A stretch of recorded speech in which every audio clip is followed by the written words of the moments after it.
While some games are all about seeing exactly what will happen when you charge into an enemy encampment on the back of a furious rampaging elephant, yes, we're talking to you, Far Cry, others are all about the shadowy art of silence.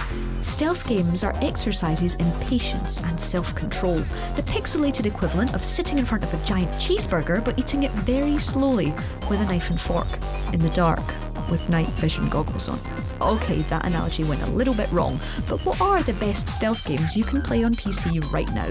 Shoot out that light and we'll get started. Ah, that's better.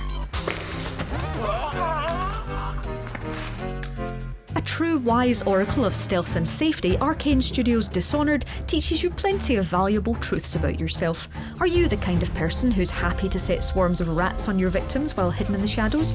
Or maybe you're the type of human who looks at the ability to stop time and space and just thinks about the creative ways to murder people instead of just admiring the sunset for a precious few more minutes. The stealth sandbox and grim powers on offer in Dishonored's Dunwall are intoxicatingly dark. Whether you want Corvo to slaughter his way through each area from a hiding place of your choice, or ghost every beautiful level without spilling a drop of blood, it's all here for the taking. And the blinking, and the exploding, and the stabbing. Stay with us here. We realise that many of you are probably younger than Thief the Dark Project, and that at first glance it looks more like a Windows 98 screensaver than a video game. But Thief is stealth game royalty, and it deserves your respect and reverence. Missing it out would be like forgetting Street Fighter in a list of fighting games. Released back in 1998 alongside fellow subterfuge classics Metal Gear Solid and Tenchu, Thief redefined what it meant to be a stealth game.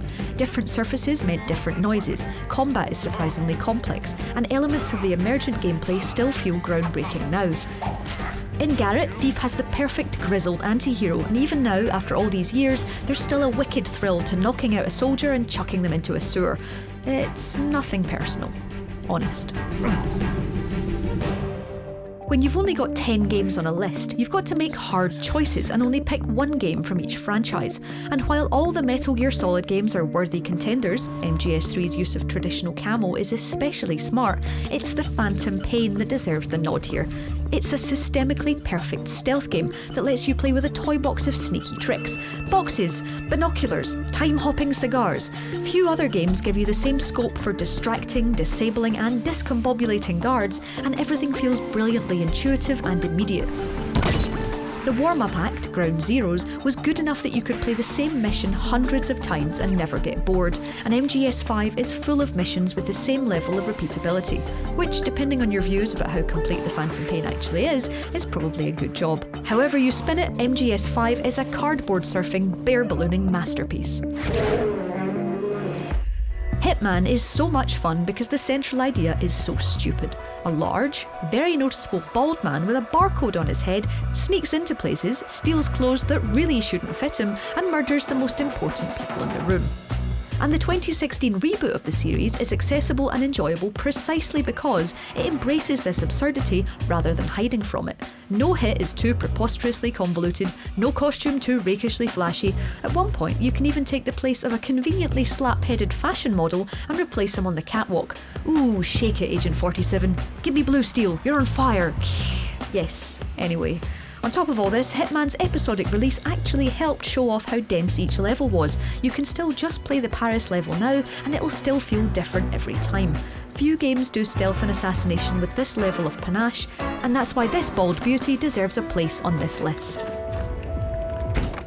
While it's of course delicious fun to feel the full weight of the world's greatest detective's fist crunchily hitting goon face after goon face, Batman Arkham Asylum also happens to be one of the best stealth games of the last decade. Creeping around as the Dark Knight himself for the first time, complete with the heart rate monitoring and X-ray vision gifting detective vision, is the stuff cowl-clad dreams are made of. Whether you're crawling through vents or swinging from gargoyle to somewhat conveniently placed gargoyle in the tight confines of Gotham's infamous prison, the dark possibilities seem endless. Will you throw a batarang at an unsuspecting skull before swooshing back to the rafters?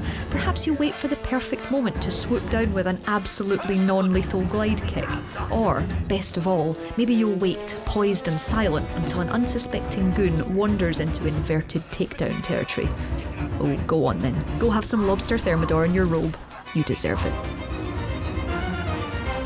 Let's face it, since the first game all the way back in 2002, there's been a hell of a lot of Splinter Cell and the gradually greying Sam Fisher. Choosing which one comes out on top of the stealthy pile is always going to ruffle some night vision lit green feathers, but we've gone with the third in the series as peak Splinter Cell. 2005's Chaos Theory didn't do a huge amount that was different from its predecessors, but it was here that the stealthy choice sneaked into seriously satisfying territory. Sure, you could shoot out the lights and threaten your targets in night vision, but you could also hack your way through, disable electronic systems, or just plain shoot out locks and Michael Bay your way through in a way that would make a sledgehammer look subtle. Complete with a two-player co-op mode and inventive and beautiful locations, Chaos Theory is effortlessly good for your stealth. Most stealth games do the brutal, unglamorous stuff well. The chokeholds, the shootouts, the endlessly increasing body count, but few of them are as stylish as Invisible Ink. It has the sleek, sexy feel of a 60s spy thriller, set in a future of cool hats, lithe operatives and industrial espionage. The turn-based approach asks entirely different questions of players who are used to twitchier stealth titles, and because of this it has the swaggering, premeditated cool of a heist movie. The ideal run sees you get in, get out and not get spotted, but in reality it's often a game of bad decisions, mounting tension, and the constant dangerous temptation to explore the things you know you shouldn't. If you want a stealth game that celebrates preparation rather than pandemonium, consider signing up for Invisible Ink. The crisply bearded Adam Jensen reboot of Deus Ex is certainly good, especially if you like pulverising enemies with your extendable fist chisels, but it doesn't have the elegant stealth augments of the 2000 original. As with so many games on this list, the option is there to choose a violent, non-sneaky playthrough, but you'll get the most out of the game if you try the quiet approach. And, in fact, Deus Ex can be brutally difficult unless you learn to approach things more thoughtfully. Weave in a fabulous humane sci-fi story, engaging lead characters, and moral elements that change depending on how you play, and you have the sort of stealth classic that never gets old. Keep your fancy triangles and Icarus analogies, Jensen. We're all about the Denton brothers here. Not only does Alien Isolation get to hog the top 10 of every horror game list ever made, it also greedily latches onto the stealth genre like an enthusiastic facehugger. It's for scarily good reason though. Few other games manage to starve you of oxygen so successfully as you hold your very real life breath with every hesitant step Amanda Ripley takes. Every other stealth game you've played feels like a warm-up for the deadly game of hide and sneak you play with a far too shrewd xenomorph. Hiding in lockers, scuttling under tables, and hurriedly switching off your motion trackers are so stressful that it's hard to call it fun, but the satisfaction of managing to evade such a vicious hunter outweighs all the anxiety in the end. Kind of. Okay, no it doesn't. If you need me, I'll be in this locker. Forever.